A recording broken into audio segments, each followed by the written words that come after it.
Amy, let me tell you about a magical place that is so exactly designed to be enclosed space, year-round fun for the whole family that I bet you already know what I'm going to say before I even say the name. Let's say it together on 3. 1, 2, 3.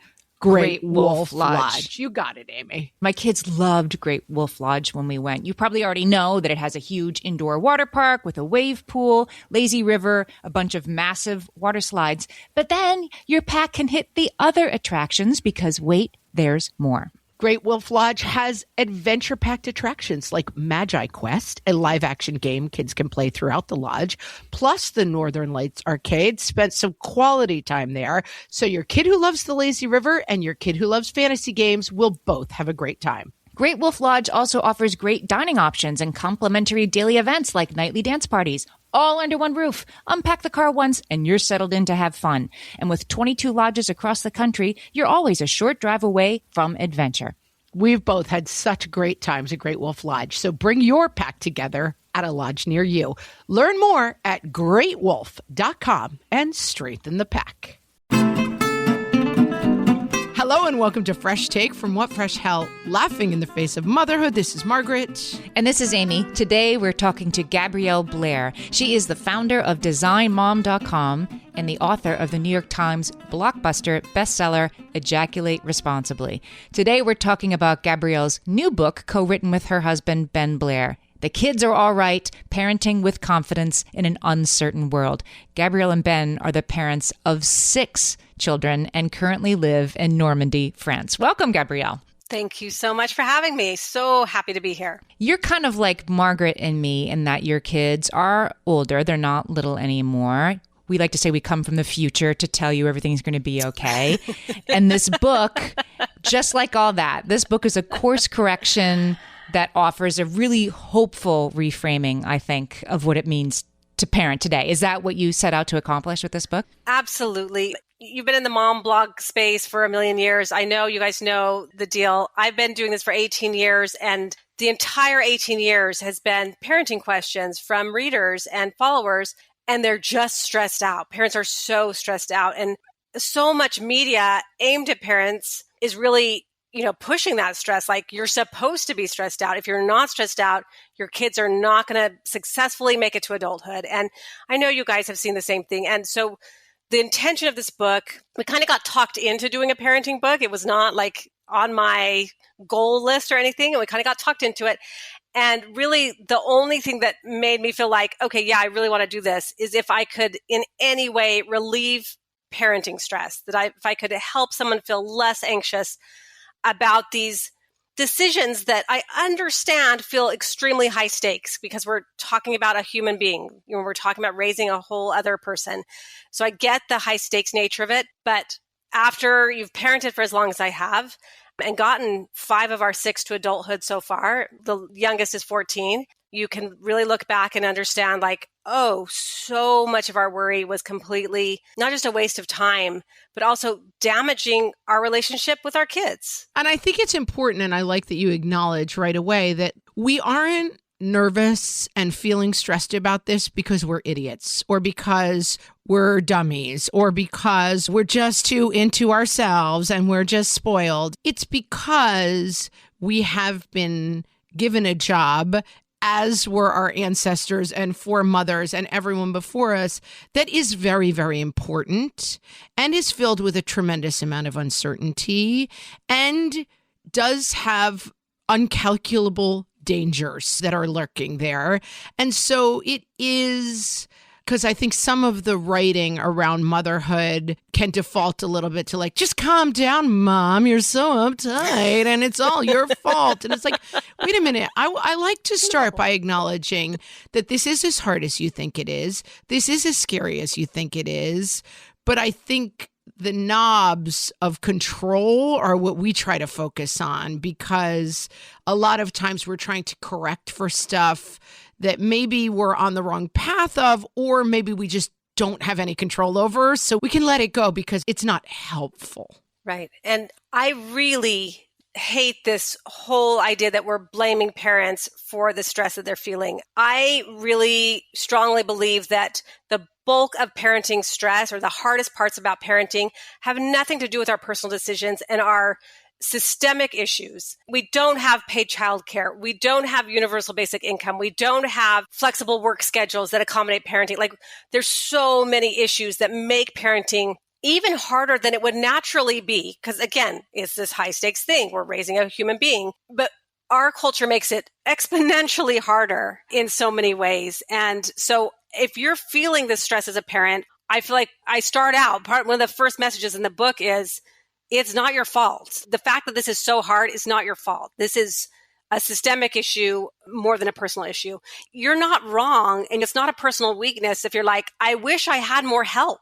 This is really hard. That's not a personal weakness. That is like, yeah, you should have more help. This whole idea that we've created this culture where we're all parenting in isolation is just absolutely bizarre. And again, makes things so much more difficult than it needs to be. And yet this is our reality. And we're all having to navigate this. The way that you have parented your kids and the paths that they have chosen educationally are divergent from the norm and from one another. But I think it gives you sort of the unique ability to be a voice of there is no one path. So tell us a little bit about your family for people who might not know you and your kids. Absolutely. So parents of 6, as has been mentioned, our oldest is 27, youngest is 14. And really our kids kind of span Gen Z. So I feel like I've been raising Gen Z from, top to bottom. And yeah, a very different educational path for each of our kids, and yet really successful paths. That if you're interested in things like top schools, top colleges, that's been part of our lives.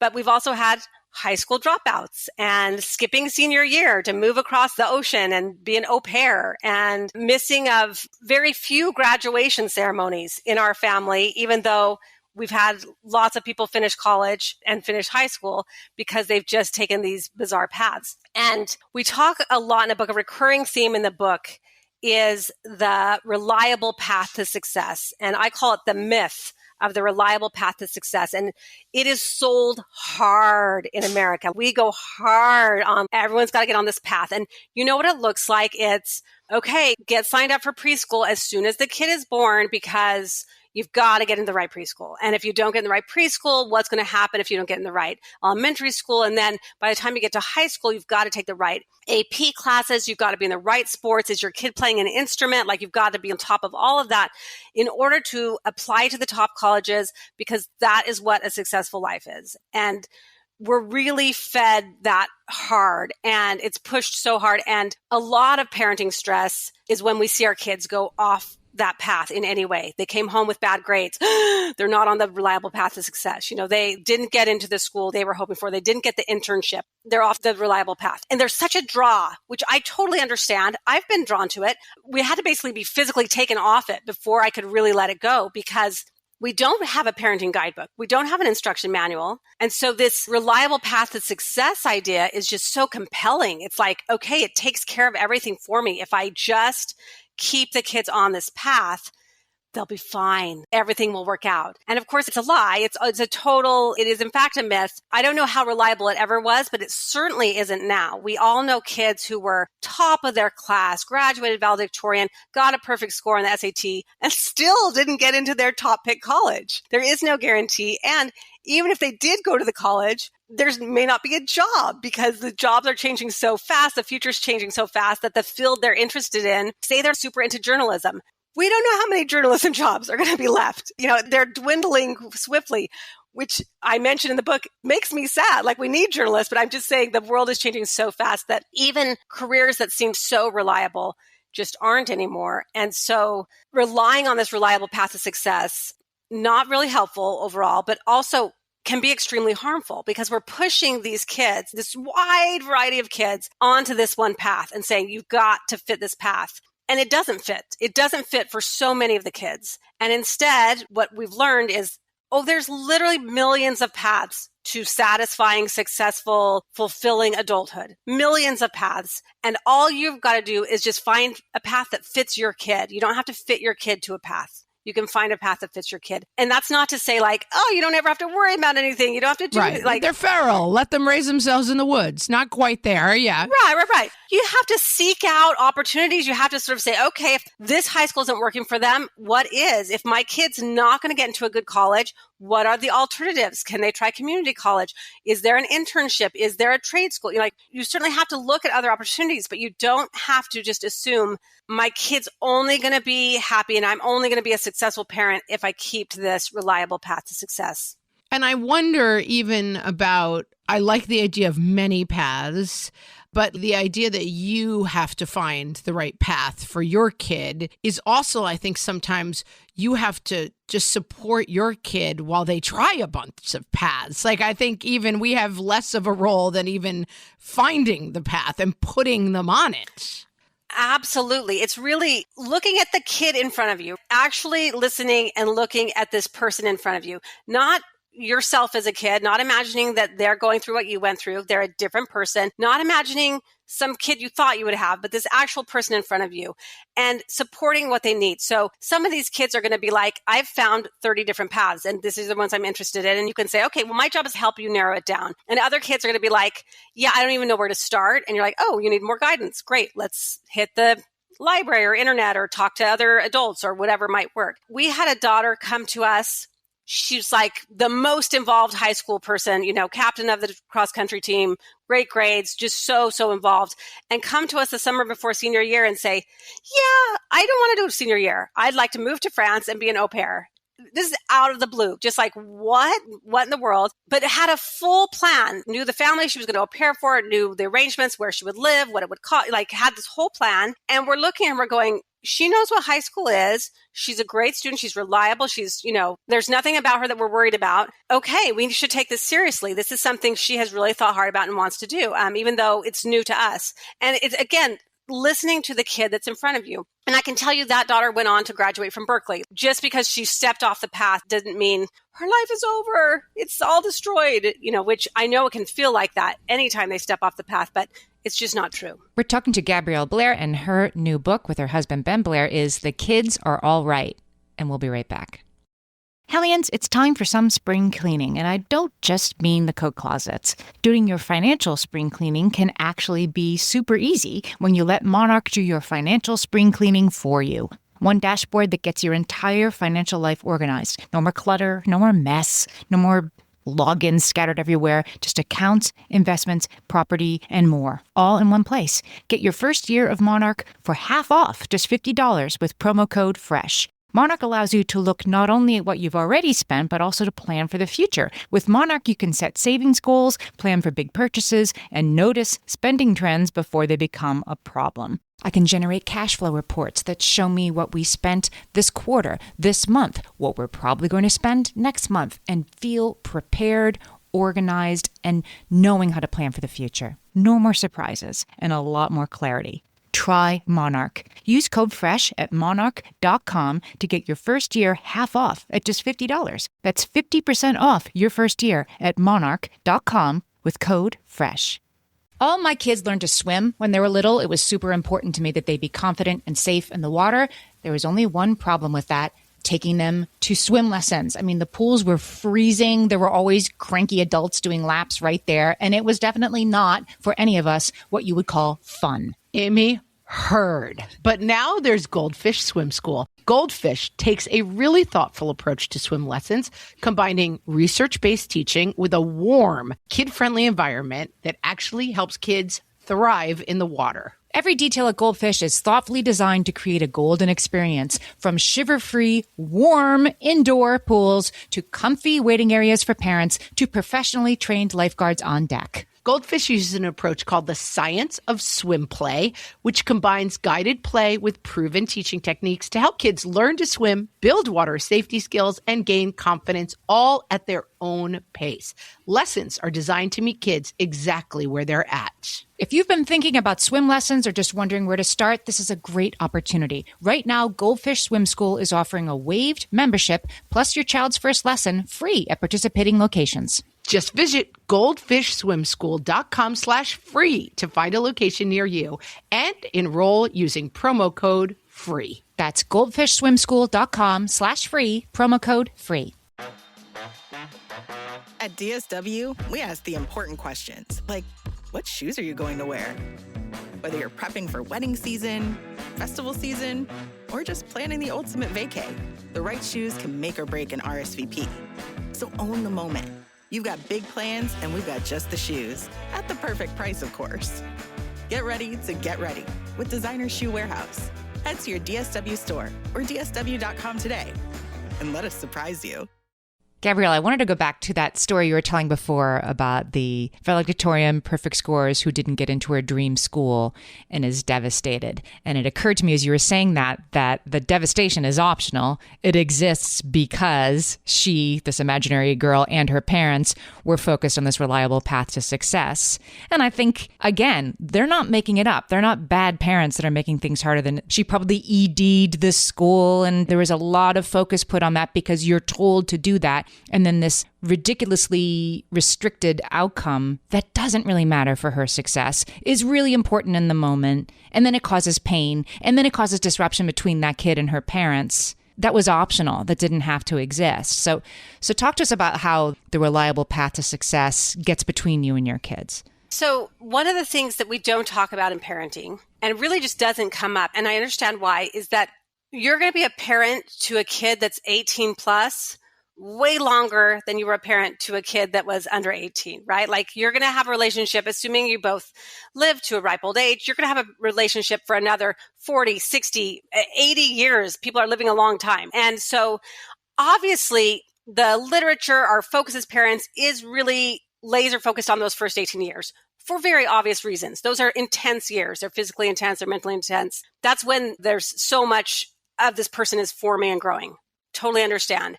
But you don't want to just ignore those future 40, 60 years. And your stress with your kids right now, the stress you have with your kids right now, pushing them to a path or having like expectations that, again, are not even really built in reality at all, that they can't really live up to and may not even understand what those expectations are, can do just real damage. And there's a trend I see, I don't know if it's a trend or if it will be long lasting, but I see it on social media a lot where now adult kids are basically ostracizing their family or saying, no, they're cutting ties with their families because the relationship was so stressful and difficult. And that would just, I can't imagine anything more heartbreaking, right? I just can't even picture how devastating that would be. And yet I understand where these kids are coming from. You listen to these parents talk and you think, yeah, I don't want to hang out at your house. You're not saying nice things to me. You're not encouraging me. You don't believe that I'm a good person. You seem to really dislike me as a person. And so then I'm thinking, how do I do the opposite of that? Basically, like, how do I make sure our home is a home base for my kids forevermore, however long they need it. If they need to come back at 25, at 30, at 35, whenever, that this is a place they would want to be, that they feel loved and supported here, that they feel respected, that they have autonomy, that it wouldn't be a bad thing to be home, especially for certainly holidays, visits. We want them home as much as they want to be home. But also because, again, we have this very uncertain future in front of us. And the idea that your kids could just move out and get their own apartment and just be independent forevermore will work for some people and just won't for a lot of people because it's a different world now. Well, I think that relying on the path, staying on that reliable path to success is a lot of hard work. And you also say like, it has to be hard all the time. It has to be super hard all the time, right? Locking it down. And that can actually really be counterproductive to your relationship with your kid. Totally. And totally unnecessary. And we know that we're so compelled by this reliable path to success. And yet we know it's not true because we talk to other adults, right? As adults, we talk to other adults. And every one of us can think of people in our lives who are very happy, well-adjusted adults who did not follow this reliable path to success. They did not go to a prep school. They did not go to a fancy college.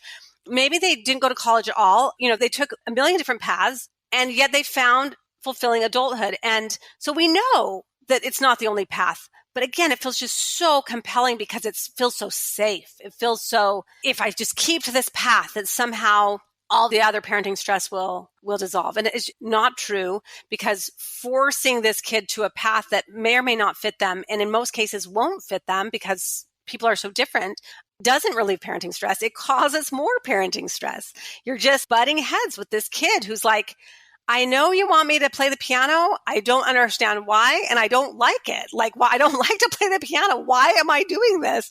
And really just get frustrated. Well, and I think our lens, Amy and I both live in the Northeast US, and there's a lot of focus, I think, particularly in this area on four-year colleges, particular names of colleges. And I think as I travel around and have family in different areas of the country, the expectations can be very different. I mean, there may be places where there's less of an expectation to go to four-year colleges, and there's more of an expectation to join the right branch of the military or quarterback the football team. And like, there's no one who is free of these expectations, although our expectations may be different depending on our backgrounds.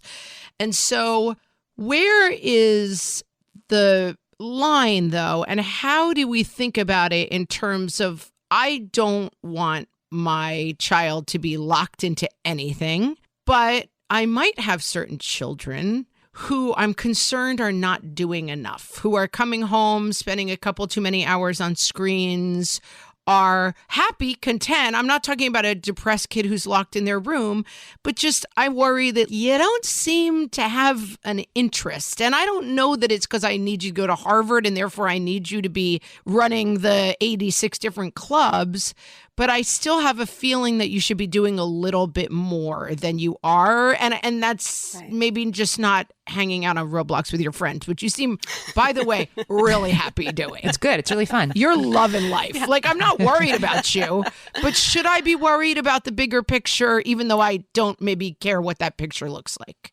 So I would argue that no, that this voice in your head that's like, hey, maybe they should be more ambitious. Maybe something should be happening here is our American weird morality around working. And if you are not ambitious and you are not busy and you are not working all the time, that you are somehow less moral. You're less of a good person. And again, we know that's not true. We know that's not true, but it is so compelling in our culture that it's hard to let it go. You know if your kid is thriving.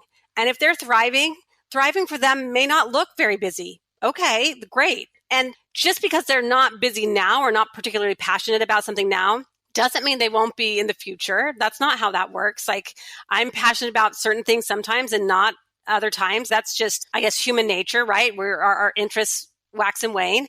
If your kid seems happy and they're growing and thriving and you really don't have any worries, I don't think we need to say, we should probably add in one more extracurricular. We need to just do one more thing. They're happy and not stressed out. Why are we changing that? Like, why are we messing with that? That's terrific. And it doesn't translate to this is what their adult life will look like. It doesn't translate to, well, they'll probably just live in our basement and, be high all the time if they're not really busy right now. That's not a path. I mean, that's not like your kid seems well adjusted in high school, so therefore, and not stressed out, so therefore they're going to be a loser as an adult. Like, that's not a thing. And so, what does the loser as an adult mean? Like, what is it that is in your head as successful adult? And again, this is where we have to look at the adults around us and go, okay, there's a lot of different people that I consider successful. There's a lot of different people that I consider happy. And my kid could take any of these paths. It's going to be okay. I love that answer. Like, that's a very radical answer, I think. I mean, I think it's really interesting, and I mean that in a good way. But I feel like when we have these discussions between Amy and myself, just talking things out, it feels like, I think my childhood, if we were home, we were playing baseball with the neighbors, we were out and about, we were doing things. I do worry that free time becomes screen time and that screen time is a net negative. So like, if I felt like, well, they're just home reading books, I feel sometimes like I'm fighting the screens. I'm not just fighting the nothingness. So what do you think about that? Because I like the answer of don't add anything if they're happy, but I do feel that I think I can get on board with not being busy is morally neutral and like hanging out is totally fine, but I don't think I can get on board with like 6 hours of Roblox is morally neutral. I understand. So screen time is this thing and we're all having to learn how to manage it. And it's not just our kids, it's our own phones. We're all trying to figure out like how much is too much, what's okay. What if my job is literally Instagram, which is my job right now? How do you manage that? Every human being is trying to figure this out right now. Phones are universal to 8 billion people. Okay, if screens aren't going away, what can we do in our family to make screens constructive, creative, and like where I'm not sad about it? Because if my kid is reading on their Kindle and they're getting screen time, reading Adam Green Gables, I'm fine with that. If they are FaceTiming with their cousins, awesome, love it, so happy about that. If they are learning a new tutorial on YouTube on how to make 3D lettering, on the iPad, amazing, fantastic. I'm so glad they've got that. There's so much that can be constructive. And can we waste our time on screens? For sure. So if there's an actual worry, you have to deal with that. Like if you've got a kid that's not getting enough sleep and you're like, I think screens are the issue. Okay, well, there's plenty of things you can do. You can make the charging station in the parent's bedroom. They check in their screen at night. They pick it up fully charged in the morning. But you may discover that your kid is still not getting enough sleep because it wasn't the screen. It was they're having some stress with a friend at school, or like they're having growing pains and they're in actual pain. And the screen was like helping them like fall asleep. So you have to really think about like, what is my fear around screens? Is it bullying? Okay, then we can deal with that. We can talk about what that looks like, help them avoid it. The idea that we're going to constantly be fearful and have anxiety about screens helps no one. It helps no one. It doesn't make the screens go away.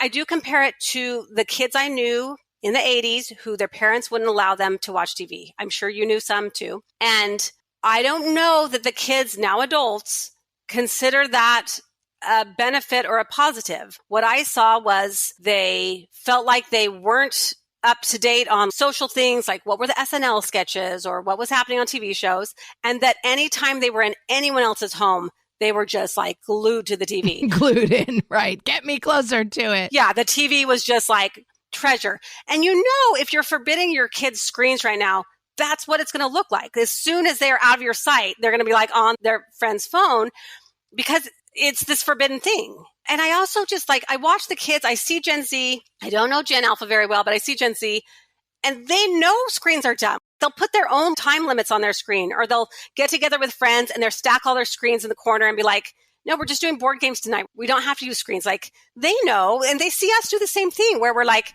I don't even want to touch my phone for 24 hours. I'm putting it away. I just I need a break. They feel it too. We're all dealing with this. This is not a kid only thing. The entire world is dealing with this. We're talking to Gabrielle Blair, and her new book is The Kids Are All Right, and we'll be right back. My favorite skincare products actually feel more like self-care, like they're so nice to put on and they smell so good that I'm actually happy when I get to that part of my day.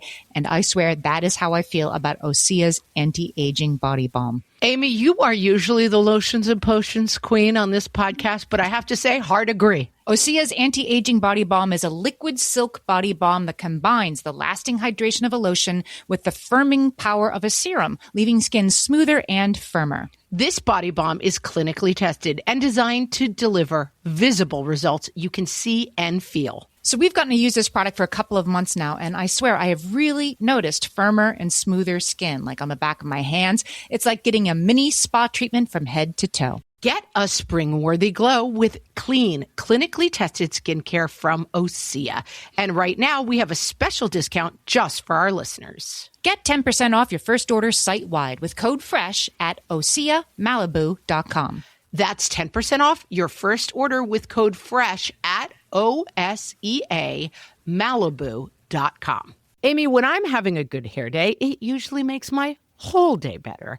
And that's why on every day, I'm taking Nutrafol. Nutrafol is the #1 dermatologist-recommended hair growth supplement brand, and it's the #1 hair growth supplement brand personally used by dermatologists. Nutrafol's hair growth supplements are peer-reviewed, NSF certified for sport, and clinically tested. Nutrafol offers multiple formulas for men and women tailored to different life stages and lifestyle factors, so you get support that's actually right for you. Adding Nutrafol to your daily routine is easy. Order online, no prescription needed, with automated deliveries and free shipping to keep you on track. Let your hair be one less thing to worry about. See visibly thicker, stronger, faster-growing hair in 3 to 6 months with Nutrafol. For a limited time, Nutrafol is offering our listeners $10 off your first month subscription and free shipping when you visit Nutrafol.com and enter promo code LAUGHING. That's Nutrafol.com, spelled Nutrafol.com, promo code LAUGHING. Gabrielle, it seems like there's a paradox here, but there isn't. when you start to talk in the book about intentionality around your family life, because you were at the same time very much, there is no one reliable path. I'm not going to lock my kid down, but I am going to actually design our home to create the family life that we want to have. So you can be intentional, you're saying, not about where your kid's going to go to college, but what your evenings at home are going to look like. So tell us about that, about how you can design a home to move towards the goals that you have as a family. Absolutely. So we tackle this a few ways in the book, and one of them is the actual physical space of your home, and some of it is being intentional about your family culture, because you're constantly creating a culture. As far as like a physical space, think of your home, or we find it helpful to think of our home as like, this is another parenting tool. It can lend itself to good specific activities. It can lend itself to specific conversations. And if there are specific activities or conversations that we wish were happening in our home and they're not, how can we change our physical space so that they are? And one of the examples we give is we like music in our family, and we're not trying to raise concert pianists or anything, but we love like a good jam session, good family jam session, singing songs, playing guitar, someone's got drumsticks or whatever. And we tried to implement these over the years, and we got better at it just by like intentionally trying to get better at it. So it used to be kind of a hassle. You'd have to get the guitars out of the cases. We didn't have the right technology yet. So you're like having to print out sheet music for people to try. And the harder it is, the more rare it is. Like you're just not going to do it. Who's got the time? So over the years, we figured out things like we need crappier guitars, which is, I know, counterintuitive, but like I need a guitar that I don't need to keep in a case, that if the kid bangs it around or scratches it, I do not care because we got it for $20 at the garage sale. That's what we need. Like we want more jam sessions. We need really accessible instruments, which might mean they're not good. Okay, fine. Like they're good enough. We kept looking for better technology. We've finally figured it out. We would improve slightly over the years. Right now, we can, from our phone, project the chords and the lyrics onto our TV so everyone in the room can see it. And then we can all participate together. We don't have to print out any sheet music because, of course, the printer's rarely working, like all those kind of hassle things. We just tried to eliminate the hassle. So now when you want to do a jam session, there is no case. The guitar is like hanging on the wall from a ribbon, nothing precious. There's other instruments. It's all accessible. In 30 seconds, you can have it on the phone. You can have every song in your world at your fingertips. And now we do jam sessions all the time, and it's terrific, and it's everything we wanted. But we had to really change our house and change the way we worked in order to make that happen. So really think about what conversations you wish you were having. And if you were like, I really wish we were talking more about world events. Okay, like next to the dinner table, hang a map of the world. And on the coffee table, what kind of books do you have out that would encourage questions about current events or what's happening in the world? It's not magic. It's like, how do you make this room so that the activity you want to happen is almost the default? It's going to happen. If you're like, I wish we were doing more reading. Okay, how do you make the coziest reading room ever that has lamps in all the exact places and a little place to hold your teacup and a cozy blanket at reach?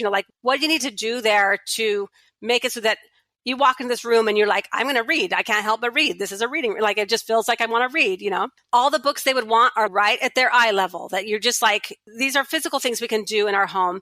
And then it's also a family culture thing, meaning we're forming our family culture every moment of every day, whether we want to or not. This is just what we're doing. And so we find it valuable to take a minute and do a mental exercise where you say, okay, in 5 years from now, if I was asking a dear family friend to describe our family, what do you notice about our family? What are we into? What are we like? What's kind of the personality of our family? What would you want them to say? How do you want to be described? And then if that's kind of the map, that's the end goal, that's the destination, what do you need to do to get there? And if it's like, well, I want to be described as a family who's like really a community builder. Okay, well, maybe you need to sign up to set up apartments for refugees. What's a community building thing your family can do? But it's not magic. Like what you want your family culture to be, you can choose that and cultivate that. And one of the things that was important to us is I wanted us to work together well on meaningful projects and not be afraid of hard physical work or dirty, like we got to clean out the garage kind of work. And so we have cultivated that over the year and tried to make those kinds of activities really positive. And we talk a lot about that in the book, but it's very doable. You can, without controlling your kids' futures, you can make your family culture and your home very intentional to create a home base that they'll love. Now, Do you have 100% buy-in on the jam sessions? What I'm thinking is like, I love the idea. My husband grew up in a family of singers. His mom was the choir director. They grew up singing. They would sing at the tree lighting. They were the family singers. And I think his brother was about maybe 12 when he announced, and they quote him all the time, "I am not like you people. I want no part of this." And it's so funny. Like I don't know if he can sing or not, but he was like, "I do never want to be at another tree lighting or a caroling event or singing of the national anthem when they open the baseball season. Get me out of here." And so is there like an opt-out clause? Because I can see for one of my kids, the family jam session would be like, I'll be in the backyard pulling out my fingernails. Like I can't think of anything I want to do less. Yeah, no, thank you. For sure. For sure, you're trying to come up with activities that there is buy-in. Of course, you're trying to come up with things and you have to test them out. Like you have to try them. Before we even had kids, I introduced holiday journal. We're going to write down like, this is what the tree looked like. And this was like where we traveled or, if we went to see grandma for Christmas or, whatever, just sort of like a little couple pages about the holidays that year. And then I started having kids and I was like, this is the dumbest tradition. I don't have time for this. I don't have energy. Like, I hate this. But then my kids found it when they were old enough to start writing and reading. They loved it. I don't know if I've ever updated it in 20 years. They started doing it and they loved it. So you try things and you see if it takes. And it might not. It might have been like, it died with me. I didn't like it. The kids weren't like, fine. Okay, you tried it and it didn't work. I introduced a tradition that didn't work. Big deal. But if it takes off, delightful, wonderful. And if everyone in the family, or even if there were a few people in the family that were like, I really don't like these jam sessions, I'm sure we wouldn't do them as much, right? And even with jam sessions, if you're like, yeah, I don't have 100% buy-in, but I can make it better for this one that's like not that into it if we play these songs, or if we do it at, after dinner at this certain time, they're in a good mood. We can get 15 minutes out of them before they're like, I'm out. I'm going to go sit in my room now or whatever. Like, see what you can do to help create buy-in. But you're trying to create a situation where they like hanging out together. They like being together. So you're looking for activities where you're like, oh, look, we're all together and this is good. How do we do more of this? For us, that works for jam sessions. I know it's not going to work for every family, and I certainly wouldn't force it on the kids if they were not into it at all. Can I ask a question about, because this really opened up my mind, that you can, as a homeowner and a home creator, replace irritating things that you interact with all the time that irritate you every time you interact with them, that you can change them. Tell us about this. Yeah, so I think this is like probably the easiest tip that I come back to over and over again. These little irritating things in your life, like you stub your toe on this corner of the couch that sticks out too far every morning, that kind of thing. And it seems like, of course, it's not a big deal. You just stubbed your toe, but it adds up and you end up, I don't want to co-opt microaggressions, but it's as if your home is like microaggressing, you right, with these little things. That couch is out to get you. Right. And it does have an effect. Like you stub your toe, you just cussed, you're like now kind of grumpy, you're off to make breakfast for the kids and you're already in a bad mood. And like, okay, move the couch, rearrange the room so it's not stubbing your toe, find a different path, set things up so you're like, never go that way. So you're like, oh, I naturally go this way, or replace the couch if it comes to that. These little things add up, and a couch is like a big piece of furniture. So that's maybe not even a great example, but we do it with like our trash cans. You have the trash can that has a broken lid. It's irritating every time, you push the pedal and it doesn't come up. Like, fix it or replace it. Like, it's just going to bug you every time and you're going to be so angry. Or even if maybe it's something that works well, but it's ugly and you hate it. Your dustpan has a big crack in it and it's like, it's fine. It's still functional, but you just hate it. Like, okay, well, we do not have to invest, $100,000 into making your house function better. We're talking about like, you can get a $10 dustpan. It's going to be okay. You can do some of these simple things that will improve your home functionally, but also improve your mood, improve your relationship with your kids because you're just not grumpy at them because you interacted with this thing you hate. And I know it sounds dumb. It sounds like there's no way that works. It absolutely works. It absolutely works. Try it anywhere in your house. Improve anything that's irritating you, whatever it is, and you're going to see a marked improvement in how you feel about things and how you're interacting with your family members. We've been talking to Gabrielle Blair. Her new book, co-written with her husband, Ben, is The Kids Are All Right, Parenting with Confidence in an Uncertain World. Gabrielle, you do so many different things, so tell our listeners where they can find you, your book, and everything you do. Absolutely. I'm most active on Instagram and Threads at DesignMom. I'm still mourning beloved Twitter. And I also run a conference if you're into I want to, be a creative entrepreneur, influencer, creator, something called Alt Summit, and you can come to that. But yeah, find me online. This has been such a good conversation. I really appreciate it. And we will link, of course, in the show notes to everywhere you can find the book and Gabrielle's work. Thanks for being with us today, Gabrielle. Margaret, Amy, this was amazing. I loved your questions. Thank you so much.